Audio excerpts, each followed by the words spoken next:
we're going to do three activities. The first is called a gratitude visit. So think of someone who helped you maybe a few months ago, a couple of years ago, and you really appreciated the gesture. Maybe you haven't thanked the person just as much. Now is a good time to do that. So close your eyes and think of this person. Okay, once you've done that, either pause the video now or right after this video, write down a letter or a little note to this person about, thank you so much for what you did. Here is why I appreciate it. Here's how it helped me. Here's what I learned. Something that's heartfelt, something that you would love to receive. If you're still in touch with the person, go ahead and call them and talk to them about it or send this letter to them. If you're not in touch with the person, maybe this is a wonderful way of being in touch. And if for some reason you don't communicate with that person right now, no worries. You've still thanked them mentally and sent them your gratitude. So that's exercise 1.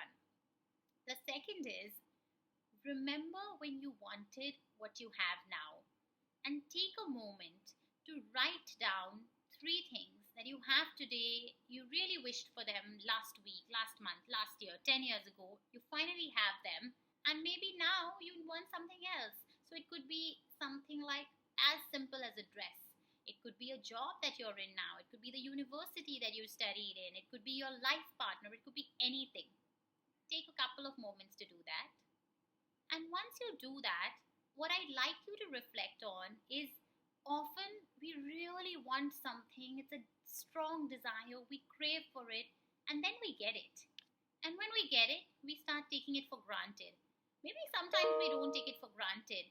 But what does happen is that once we get what we have, we start wanting more without remembering to feel grateful for what we have today, because this is what we wanted a few weeks, months, and years ago.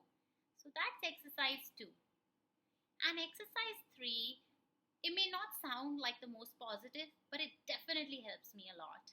In moments when you're feeling upset, or in moments when the energy levels are low, or there's a situation that's so challenging to deal with, I sometimes close my eyes and think about people who are in much more challenging situations than I am in, and how they're dealing with it so well, or how they have mustered the courage to go through with these situations, and I take inspiration from that. And I also thank God that, oh wow, my situation is not as challenging.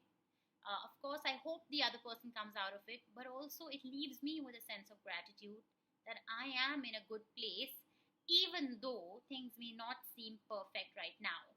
So these 3 exercises: 1, which is the gratitude visit; 2nd, remember what you have now and you wanted that so many years ago; and 3rd, remember someone or a situation that's so much tougher or more challenging than what you are going through right now.